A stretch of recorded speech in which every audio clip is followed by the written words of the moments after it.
Do you see any kind of comparable activity in groups associated with leftist politics, such as Antifa or Black Lives Matter? We hear complaints in the from conservatives who say that we in the media focus too much on the right wing extremists and that we don't take the threat of BLM or Antifa seriously enough. How do they compare?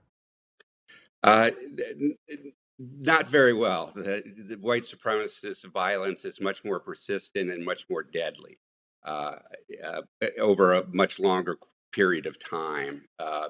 Certainly there are sporadic incidences of violence that you could point out, that somebody who might have been affiliated with some kind of anarchist movement, but that tends to be very disaggregated and certainly not nearly as lethal as what white supremacists engage in all the time. And I would say it's actually the opposite, that the media often doesn't cover white supremacist violence as much as it occurs.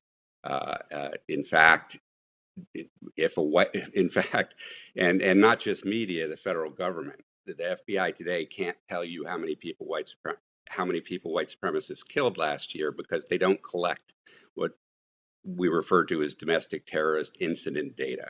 So they don't know how many people white supremacists are killing.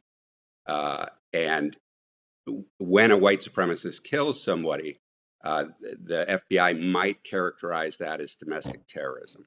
Uh, they might, if the victim was a member of a protected group, they might call that a hate crime instead. If they call it domestic terrorism, it's a top priority.